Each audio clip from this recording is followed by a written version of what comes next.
Chapter 38. A Dissolution of Partnership. I did not allow my resolution, with respect to the parliamentary debates, to cool. It was one of the irons I began to heat immediately, and one of the irons I kept hot, and hammered at with a perseverance I may honestly admire. I bought an approved scheme of the noble art and mystery of stenography, which cost me 10 and 6pence, and plunged into a sea of perplexity that brought me, in a few weeks, to the confines of distraction. The changes that were rung upon dots which in such a position meant such a thing, and in such another position something else, entirely different. The wonderful vagaries that were played by circles, the unaccountable consequences that resulted from marks like flies' legs, the tremendous effects of a curve in a wrong place, not only troubled my waking hours, but reappeared before me in my sleep. When I had groped my way blindly through these difficulties, and had mastered the alphabet, which was an Egyptian temple in itself, there then appeared a procession of new horrors, called arbitrary characters, the most despotic characters I have ever known, who insisted, for instance, that a thing like the beginning of a cobweb meant expectation, that a pen and ink skyrocket stood for disadvantageous. When I had fixed these wretches in my mind, I found that they had driven everything else out of it. Then, beginning again, I forgot them. While I was picking them up, I dropped the other fragments of the system. In short, it was almost heartbreaking. It might have been quite heartbreaking but for Dora, who was the stay and anchor of my tempest-driven bark. Every scratch in the scheme was a gnarled oak in the forest of difficulty, and I went on cutting them down one after another, with such vigour that in 3 or 4 months I was in a condition to make an experiment on one of our crack speakers in the Commons. I shall never forget how the crack speaker walked off from me before I began, and left my imbecile pencil staggering about the paper as if it were in a fit. This would not do, it was quite clear. I was flying too high, and should never get on so. I resorted to Traddles for advice, who suggested that he should dictate speeches to me, at a pace, and with occasional stoppages adapted to my weakness. Very grateful for this friendly aid, I accepted the proposal, and night after night, almost every night for a long time, we had a sort of private parliament in Buckingham Street, after I came home from the doctor's. I should like to see such a parliament anywhere else. My aunt and Mr. Dick represented the government, or the opposition, as the case might be, and Traddles, with the assistance of Enfield's speakers, or a volume of parliamentary orations, thundered astonishing invectives against them. Standing by the table with his finger in the page to keep the place, and his right arm flourishing above his head, Traddles, as Mr. Pitt, Mr. Fox, Mr. Sheridan, Mr. Burke, Lord Castlereagh, Viscount Sidmouth, or Mr. Canning, would work himself into the most violent heats, and deliver the most withering denunciations of the profligacy and corruption of my aunt and Mr. Dick, while I used to sit at a little distance with my notebook on my knee, fagging after him with all my might and main. The inconsistency and recklessness of Traddles were not to be exceeded by any real politician. He was for any description of policy, in the compass of a week, and nailed all sorts of colours to every denomination of mast. My aunt, looking very like an immovable Chancellor of the Exchequer, would occasionally throw in an interruption or two, as "Here," or "No," or "Oh," when the text seemed to require it, which was always a signal to Mr. Dick, a perfect country gentleman, to follow lustily with the same cry. But Mr. Dick got taxed with such things in the course of his parliamentary career, and was made responsible for such awful consequences, that he became uncomfortable in his mind sometimes. I believe he actually began to be afraid he really had been doing something, tending to the annihilation of the British Constitution and the ruin of the country. Often and often we pursued these debates until the clock pointed to midnight, and the candles were burning down. The result of so much good practice was, that by and by I began to keep pace with Traddles pretty well, and should have been quite triumphant if I had had the least idea what my notes were about. But as to reading them after I had got them, I might as well have copied the Chinese inscriptions of an immense collection of tea-chests, or the golden characters on all the great red and green bottles in the chemist's shops. There was nothing for it but to turn back and begin all over again. It was very hard, but I turned back, though with a heavy heart, and began laboriously and methodically to plod over the same tedious ground at a snail's pace, stopping to examine minutely every speck on the way, on all sides, and making the most desperate efforts to know these elusive characters by sight wherever I met them. I was always punctual at the office, at the doctor's too, and I really did work, as the common expression is, like a cart horse. One day when I went to the Commons, as usual, I found Mr. Spenlow in the doorway looking extremely grave, and talking to himself. As he was in the habit of complaining of pains in his head, he had naturally a short throat, and I do seriously believe he over-starched himself. I was at first alarmed by the idea that he was not quite right in that direction, but he soon relieved my uneasiness. Instead of returning my good morning with his usual affability, he looked at me in a distant ceremonious manner, and coldly requested me to accompany him to a certain coffee-house, which in those days had a door opening into the Commons, just within the little archway in St. Paul's churchyard. I complied in a very uncomfortable state, and with a warm shooting all over me, as if my apprehensions were breaking out into buds. When I allowed him to go on a little before, on account of the narrowness of the way, I observed that he carried his head with a lofty air that was particularly unpromising, and my mind misgave me that he had found out about my darling Dora.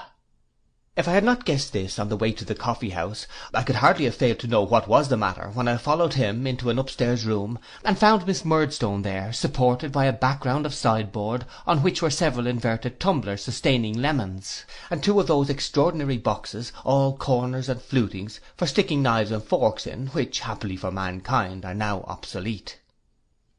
Miss Murdstone gave me her chilly finger-nails, and sat severely rigid. Mr. Spenlow shut the door, motioned me into a chair, and stood on the hearth-rug in front of the fireplace. "Have the goodness to show Mr. Copperfield," said Mr. Spenlow, "what you have in your reticule, Miss Murdstone." I believe it was the old identical steel-clasped reticule of my childhood, that shut up like a bite. Compressing her lips in sympathy with a snap, Miss Murdstone opened it, opening her mouth a little at the same time, and produced my last letter to Dora, teeming with expressions of devoted affection. "I believe that is your writing, Mr. Copperfield," said Mr. Spenlow. I was very hot, and the voice I heard was very unlike mine when I said, "It is, sir." "If I am not mistaken," said Mr. Spenlow, as Miss Murdstone brought a parcel of letters out of her reticule, tied round with the dearest bit of blue ribbon, "those are also from your pen, Mr. Copperfield." I took them from her with a most desolate sensation, and glancing at such phrases at the top as "my ever dearest and own Dora," "my best beloved angel," "my blessed one for ever," and the like, blushed deeply and inclined my head. "No, thank you," said Mr. Spenlow coldly, as I mechanically offered them back to him. "I will not deprive you of them. Miss Murdstone, be so good as to proceed." That gentle creature, after a moment's thoughtful survey of the carpet, delivered herself with much dry unction as follows. "I must confess to having entertained my suspicions of Miss Spenlow in reference to David Copperfield for some time. I observed Miss Spenlow and David Copperfield when they first met, and the impression made upon me then was not agreeable. The depravity of the human heart is such—" "You will oblige me, ma'am," interrupted Mr. Spenlow, "by confining yourself to facts." Miss Murdstone cast down her eyes, shook her head as if protesting against this unseemly interruption, and with frowning dignity resumed, "Since I am to confine myself to facts, I will state them as dryly as I can. Perhaps that will be considered an acceptable course of proceeding. As I have already said, sir, that I have had my suspicions of Miss Spenlow in reference to David Copperfield for some time. I have frequently endeavoured to find decisive corroboration of those suspicions, but without effect. I have therefore forborne to mention them to Miss Spenlow's father, looking severely at him, knowing how little disposition there usually is in such cases to acknowledge the conscientious discharge of duty." Mr. Spenlow seemed quite cowed by the gentlemanly sternness of Miss Murdstone's manner, and deprecated her severity with a conciliatory little wave of his hand. "On my return to Norwood, after the period of absence occasioned by my brother's marriage," pursued Miss Murdstone in a disdainful voice, "and on the return of Miss Spenlow from her visit to her friend Miss Mills, I imagined that the manner of Miss Spenlow gave me greater occasion for suspicion than before. Therefore I watched Miss Spenlow closely."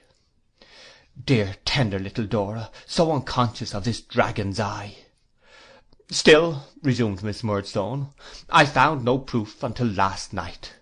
It appeared to me that Miss Spenlow received too many letters from her friend Miss Mills, but Miss Mills being her friend with her father's full concurrence, Another telling blow at Mr. Spenlow. It was not for me to interfere. If I may not be permitted to allude to the natural depravity of the human heart, at least I must be permitted so far to refer to misplaced confidence. Mr. Spenlow apologetically murmured his assent. Last evening after tea, pursued Miss Murdstone, I observed the little dog starting, rolling, and growling about the drawing-room, worrying something. I said to Miss Spenlow, Dora, what is that the dog has in his mouth? It's paper. Miss Spenlow immediately put her hand to her frock, gave a sudden cry, and ran to the dog. I interposed, and said, Dora, my love, you must permit me. Oh, Jip, miserable spaniel, this wretchedness then was your work. Miss Spenlow endeavoured, said Miss Murdstone, to bribe me with kisses, work-boxes, and small articles of jewellery, that of course I pass over. The little dog retreated under the sofa, on my approaching him, and was with great difficulty dislodged by the fire-irons. Even when dislodged, he still kept the letter in his mouth, and on my endeavouring to take it from him, at the imminent risk of being bitten, he kept it between his teeth so pertinaciously as to suffer himself to be held suspended in the air by means of the document. At length I obtained possession of it. After perusing it, I taxed Miss Spenlow with having many such letters in her possession, and ultimately obtained from her the packet which is now in David Copperfield's hand. Here she ceased, and snapping her reticule again, and shutting her mouth, looked as if she might be broken, but could never be bent. You have heard, Miss Murdstone, said Mr. Spenlow, turning to me. I beg to ask, Mr. Copperfield, if you have anything to say in reply. The picture I had before me of the beautiful little treasure of my heart, sobbing and crying all night, of her being alone, frightened and wretched, then of her having so piteously begged and prayed that stony-hearted woman to forgive her, of having vainly offered her those kisses, work-boxes, and trinkets, of her being in such grievous distress, and all for me, very much impaired the little dignity I had been able to muster. I am afraid I was in a tremulous state for a minute or so, though I did my best to disguise it. There is nothing to say, sir, I returned, except that all the blame is mine. Dora— Miss Spenlow, if you please, said her father majestically, was induced and persuaded by me, I went on, swallowing that colder designation, to consent to this concealment, and I bitterly regret it. You are very much to blame, sir, said Mr. Spenlow, walking to and fro upon the hearth-rug, and emphasizing what he said with his whole body instead of his head, on account of the stiffness of his cravat and spine. You have done a stealthy and unbecoming action, Mr. Copperfield. When I take a gentleman to my house, no matter whether he is 19, 29, or 90, I take him there in a spirit of confidence. If he abuses my confidence, he commits a dishonourable action, Mr. Copperfield. I feel it, sir, I assure you, I returned, but I never thought so before. Sincerely, honestly, indeed, Mr. Spenlow, I never thought so before. I love Miss Spenlow to that extent. Pooh, nonsense, said Mr. Spenlow, reddening. Pray, don't tell me to my face that you love my daughter, Mr. Copperfield. Could I defend my conduct if I did not, sir? I returned with all humility. Can you defend your conduct if you do, sir? Said Mr. Spenlow, stopping short upon the hearth-rug. Have you considered your years and my daughter's years, Mr. Copperfield? Have you considered what it is to undermine the confidence that should subsist between my daughter and myself? Have you considered my daughter's station in life, the projects I may contemplate for her advancement, the testamentary intentions I may have with reference to her? Have you considered anything, Mr. Copperfield? Very little, sir, I am afraid, I answered, speaking to him as respectfully and sorrowfully as I felt.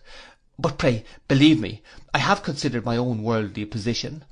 When I explained it to you, we were already engaged. I beg, said Mr. Spenlow, more like Punch than I had ever seen him, as he energetically struck one hand upon the other. I could not help noticing that even in my despair. That you will not talk to me of engagements, Mr. Copperfield. The otherwise immovable Miss Murdstone laughed contemptuously in one short syllable. When I explained my altered position to you, sir, I began again, substituting a new form of expression for what was so unpalatable to him. This concealment, into which I am so unhappy as to have led Miss Spenlow, had begun. Since I have been in that altered position, I have strained every nerve, I have exerted every energy to improve it. I am sure I shall improve it in time. Will you grant me time, any length of time? We are both so young, sir. You are right, interrupted Mr. Spenlow, nodding his head a great many times and frowning very much. You are both very young. It's all nonsense. Let there be an end of the nonsense. Take away those letters, and throw them in the fire. Give me Miss Spenlow's letters to throw in the fire, and although our future intercourse must, you are aware, be restricted to the commons here, we will agree to make no further mention of the past. Come, Mr. Copperfield, you don't want sense, and this is the sensible course.' No, I couldn't think of agreeing to it. I was very sorry, but there was a higher consideration than sense. Love was above all earthly considerations, and I loved Dora to idolatry, and Dora loved me. I didn't exactly say so. I softened it down as much as I could, but I implied it, and I was resolute upon it. I don't think I made myself very ridiculous, but I know I was resolute. 'Very well, Mr. Copperfield,' said Mr. Spenlow, 'I must try my influence with my daughter.' Miss Murdstone, by an expressive sound, a long-drawn respiration, which was neither a sigh nor a moan, but it was like both, gave it as her opinion that he should have done this at first. 'I must try,' said Mr. Spenlow, confirmed by this support, 'my influence with my daughter. Do you decline to take those letters, Mr. Copperfield?' For I had laid them on the table. Yes, I told him I hoped he would not think it wrong, but I couldn't possibly take them from Miss Murdstone. 'Nor from me?' said Mr. Spenlow. 'No,' I replied with the profoundest respect, 'nor from him.' 'Very well,' said Mr. Spenlow. A silence succeeding, I was undecided whether to go or stay. At length I was moving quietly towards the door, with the intention of saying that perhaps I should consult his feelings best by withdrawing, when he said, with his hands in his coat pockets, into which it was as much as he could do to get them, and with what I should call, upon the whole, a decidedly pious air, 'You are probably aware, Mr. Copperfield, that I am not altogether destitute of worldly possessions, and that my daughter is my nearest and dearest relative.' I hurriedly made him a reply to the effect that I hoped the error into which I had been betrayed by the desperate nature of my love did not induce him to think me mercenary too. 'I don't allude to the matter in that light,' said Mr. Spenlow. 'It would be better for yourself and all of us if you were mercenary, Mr. Copperfield. I mean, if you were more discreet and less influenced by all this youthful nonsense. No, I merely say, with quite another view, you are probably aware that I have some property to bequeath to my child.' 'I certainly supposed so.' 'And you can hardly think,' said Mr. Spenlow, 'having experience of what we see in the commons here every day, of the various unaccountable and negligent proceedings of men, in respect of their testamentary arrangements, of all subjects, the one on which perhaps the strangest revelations of human inconsistency are to be met with, but that mine are made.' I inclined my head in acquiescence. 'I should not allow,' said Mr. Spenlow, with an evident increase of pious sentiment, and slowly shaking his head as he poised himself upon his toes and heels alternately, 'my suitable provision for my child to be influenced by a piece of youthful folly like the present. It is mere folly, mere nonsense. In a little while it will weigh lighter than a feather. But I might, if this silly business were not completely relinquished altogether, be induced in some anxious moment to guard her from, and surround her with protections against, the consequences of any foolish step in the way of marriage.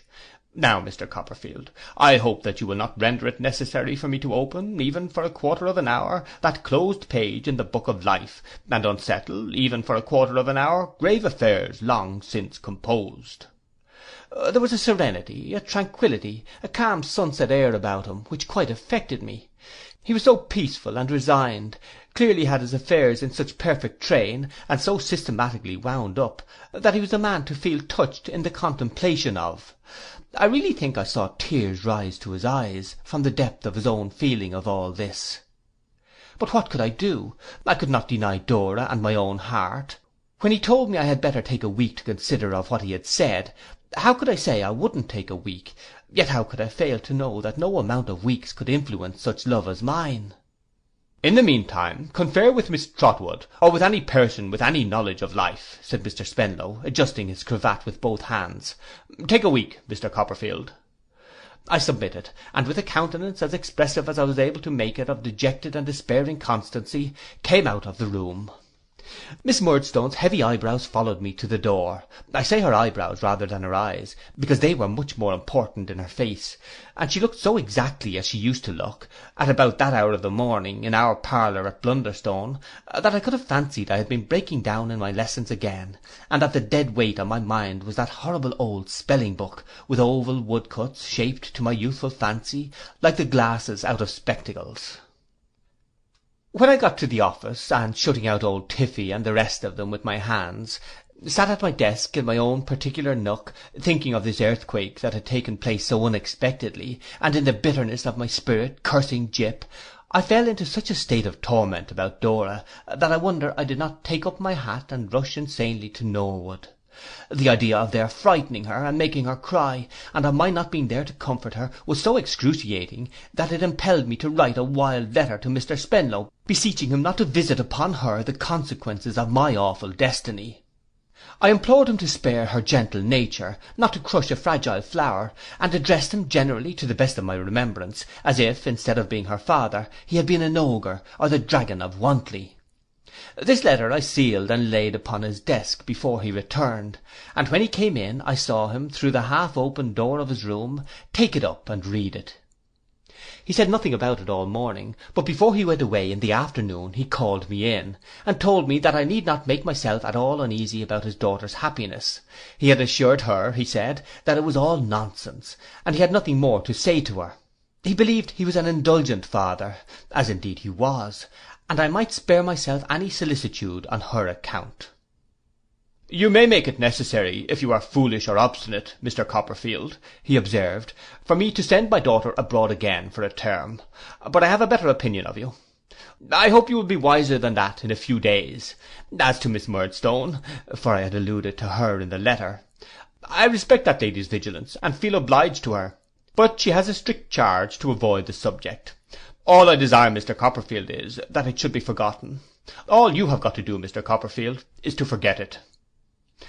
All. In the note I wrote to Miss Mills, I bitterly quoted this sentiment. All I had to do, I said, with a gloomy sarcasm, was to forget Dora. That was all, and what was that? I entreated Miss Mills to see me that evening.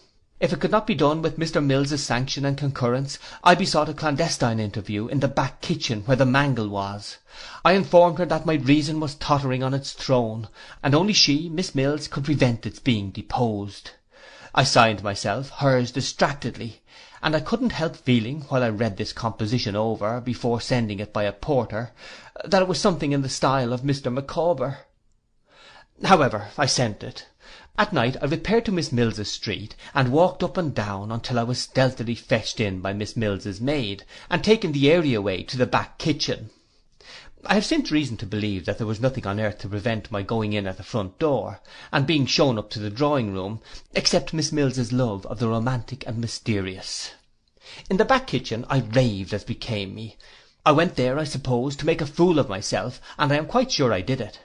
Miss Mills had received a hasty note from Dora, telling her that all was discovered, and saying, "Oh, pray come to me, Julia, do." But Miss Mills, mistrusting the acceptability of her presents to the higher powers, had not yet gone, and we were all benighted in the desert of Sahara. Miss Mills had a wonderful flow of words, and liked to pour them out. I could not help feeling, though she mingled her tears with mine, that she had a dreadful luxury in our afflictions. She petted them, as I may say, and made the most of them. A deep gulf, she observed, had opened between Dora and me, and love could only span it with its rainbow. Love must suffer in this stern world. It ever had been so, and it ever would be so. No matter, Miss Mills remarked, hearts confined by cobwebs would burst at last, and then love was avenged. It was small consolation, but Miss Mills wouldn't encourage fallacious hopes. She made me more wretched than I was before, and I felt, and told her with the deepest gratitude, that she was indeed a friend. We resolved that she should go to Dora the first thing in the morning, and find some means of assuring her, either by looks or words, of my devotion and misery. We parted, overwhelmed with grief, and I think Miss Mills enjoyed herself completely. I confided all to my aunt when I got home, and in spite of all she could say to me, went to bed despairing. I got up despairing, and went out despairing. It was Saturday morning, and I went straight to the Commons. I was surprised when I came within sight of our office door to see the ticket porters standing outside talking together, and some half dozen stragglers gazing at the windows which were shut up. I quickened my pace, and passing among them, wondering at their looks, went hurriedly in. The clerks were there, but nobody was doing anything. Old Tiffy, for the first time in his life I should think, was sitting on somebody else's stool, and had not hung up his hat. "This is a dreadful calamity, Mr. Copperfield," he said as I entered. "What is?" I exclaimed. "What is the matter?" "Don't you know?" cried Tiffy, and all the rest of them coming round me. "No," said I, looking from face to face. "Mr. Spenlow," said Tiffy. "What about him?" "Dead." I thought it was the office reeling, and not I, as one of the clerks caught hold of me. They sat me down in a chair, untied my neckcloth, and brought me some water. I have no idea whether this took any time. "Dead," said I. "He dined in town yesterday, and drove down in the phaeton by himself," said Tiffy, "having sent his own groom home by the coach, as he sometimes did, you know." "Well?" "The phaeton went home without him, the horses stopped at the stable gate, the man went out with a lantern, nobody in the carriage." "Had they run away?" "They were not hot," said Tiffy, putting on his glasses. "No hotter, I understand, than they would have been, going down at the usual pace. The reins were broken, but they had been dragging on the ground. The house was roused up directly, and 3 of them went out along the road. They found him a mile off." "More than a mile off, Mr. Tiffy," interposed the junior. "Was it? I believe you are right," said Tiffy. "More than a mile off, not far from the church, lying partly on the roadside and partly on the path upon his face. Whether he fell out in a fit, or got out, feeling ill before the fit came on, or even whether he was quite dead then, though there is no doubt he was quite insensible, no one appears to know. If he breathed, certainly he never spoke. Medical assistance was got as soon as possible, but it was quite useless." I cannot describe the state of mind into which I was thrown by this intelligence. The shock of such an event happening so suddenly, and happening to one with whom I had been in any respect at variance, the appalling vacancy in the room he had occupied so lately, where his chair and table seemed to wait for him, and his handwriting of yesterday was like a ghost, the indefinable impossibility of separating him from the place, and feeling, when the door opened, as if he might come in, the lazy hush and rest there was in the office, and the insatiable relish with which our people talked about it, and other people came in and out all day, and gorged themselves with the subject. This is easily intelligible to any one. What I cannot describe is, how, in the innermost recesses of my own heart, I had a lurking jealousy even of death. How I felt as if its might would push me from my ground in Dora's thoughts. How I was, in a grudging way I have no words for, envious of her grief. How it made me restless to think of her weeping to others, or being consoled by others. How I had a grasping, avaricious wish to shut out everybody from her but myself, and to be all in all to her at that unreasonable time of all times. In the trouble of this state of mind, not exclusively my own, I hope, but known to others, I went down to Norwood that night, and finding from one of the servants, when I made my inquiries at the door, that Miss Mills was there, got my aunt to direct a letter to her, which I wrote. I deplored the untimely death of Mr. Spenlow most sincerely, and shed tears in doing so. I entreated her to tell Dora, if Dora were in a state to hear it, that he had spoken to me with the utmost kindness and consideration, and had coupled nothing but tenderness, not a single or reproachful word, with her name. I know I did this selfishly, to have my name brought before her, but I tried to believe it was an act of justice to his memory. Perhaps I did believe it. My aunt received a few lines next day in reply, addressed outside to her, within to me. Dora was overcome by grief, and when her friend asked her should she send her love to me, had only cried, as she was always crying, "Oh, dear papa! Oh, poor papa!" But she had not said no, and that I made the most of. Mr. Jorkins, who had been at Norwood since the occurrence, came to the office a few days afterwards. He and Tiffy were closeted together for some few minutes, and then Tiffy looked out at the door and beckoned me in. "Oh," said Mr. Jorkins, "Mr. Tiffy and myself, Mr. Copperfield, are about to examine the desks, the drawers, and other such repositories of the deceased, with the view of sealing up his private papers and searching for a will. There is no trace of any elsewhere. It may be as well for you to assist us, if you please." I had been in agony to obtain some knowledge of the circumstances in which my Dora would be placed, as, in whose guardianship, and so forth, and this was something towards it. We began to search at once, Mr. Jorkins unlocking the drawers and desks, and we all taking out the papers. The office papers we placed on one side, and the private papers, which were not numerous, on the other. We were very grave, and when we came to a stray seal, or pencil case, or ring, or any little article of that kind which we associated personally with him, we spoke very low. We had sealed up several packets, and were still going on dustily and quietly, when Mr. Jorkins said to us, applying exactly the same words to his late partner as his late partner had applied to him, Mr. Spenlow was very difficult to move from the beaten track. You know what he was. I am disposed to think he had made no will. Oh, I know he had, said I. They both stopped and looked at me. On the very day when I last saw him, said I, he told me that he had, and that his affairs were long since settled. Mr. Jorkins and old Tiffy shook their heads with one accord. That looks unpromising, said Tiffy. Very unpromising, said Mr. Jorkins. Surely you don't doubt, I began. My good Mr. Copperfield, said Tiffy, laying his hand upon my arm and shutting up both his eyes as he shook his head, if you had been in the Commons as long as I have, you would know that there is no subject on which men are so inconsistent, and so little to be trusted. Why, bless my soul, he made that very remark, I replied persistently. I should call that almost final, observed Tiffy. My opinion is, no will. It appeared a wonderful thing to me, but it turned out that there was no will. He had never so much as thought of making one, so far as his papers afforded any evidence, for there was no kind of hint, sketch, or memorandum of any testamentary intention whatever. What was scarcely less astonishing to me was, that his affairs were in a most disordered state. It was extremely difficult, I heard, to make out what he owed, or what he had paid, or of what he died possessed. It was considered likely that for years he could have had no clear opinion on these subjects himself. By little and little it came out that in the competition on all points of appearance and gentility then running high in the Commons, he had spent more than his professional income, which was not a very large one, and had reduced his private means, if they ever had been great, which was exceedingly doubtful, to a very low ebb indeed.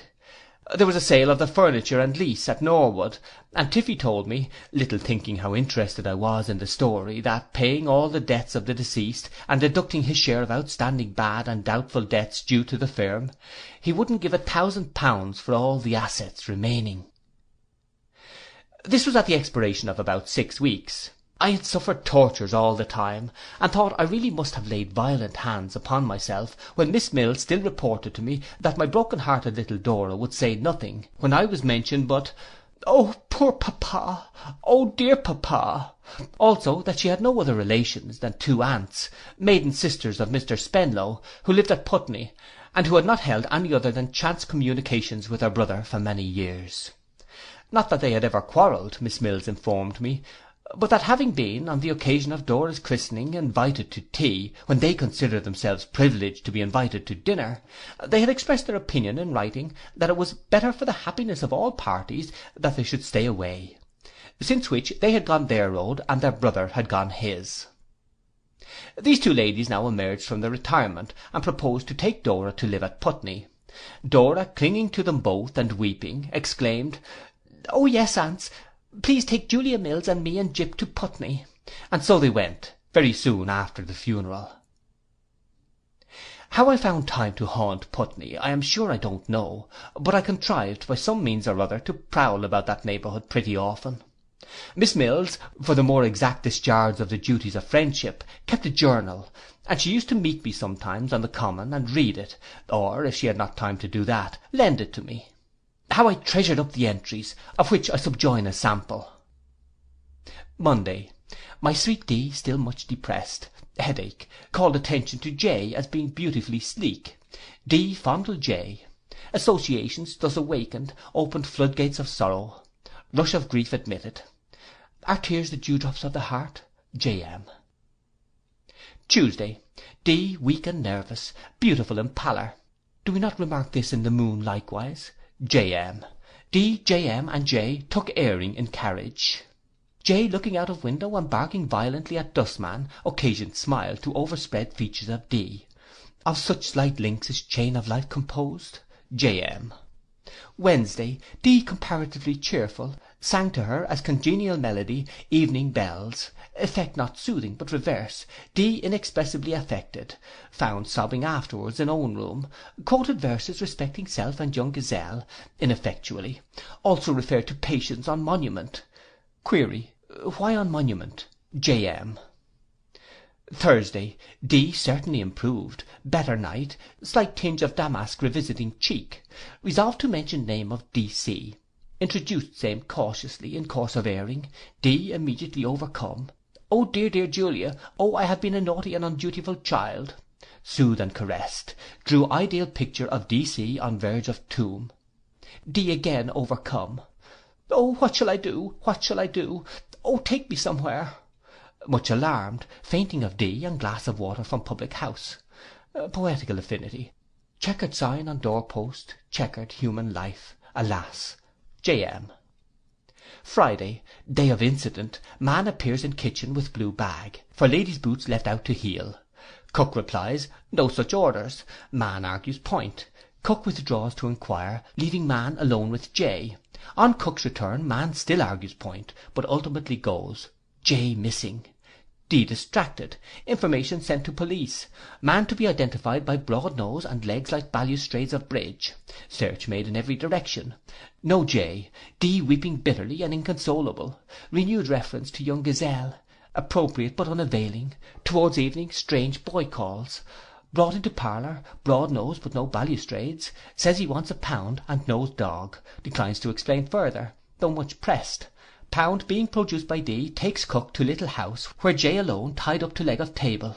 Joy of D. who dances round J. while he eats his supper. Emboldened by this happy change, mention D.C. upstairs. D. weeps afresh, cries piteously, oh don't, it is so wicked to think of anything but poor papa. Embraces J. and sobs herself to sleep. Must not D.C. confine himself to the broad pinions of time? J.M. Miss Mills and her journal were my sole consolation at this period. To see her, who had seen Dora but a little while before, to trace the initial letter of Dora's name through her sympathetic pages, to be made more and more miserable by her, were my only comforts.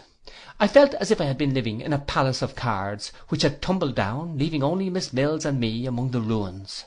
I felt as if some grim enchanter had drawn a magic circle round the innocent goddess of my heart, which nothing indeed but those same strong pinions, capable of carrying so many people over so much, would enable me to enter. End of chapter 38.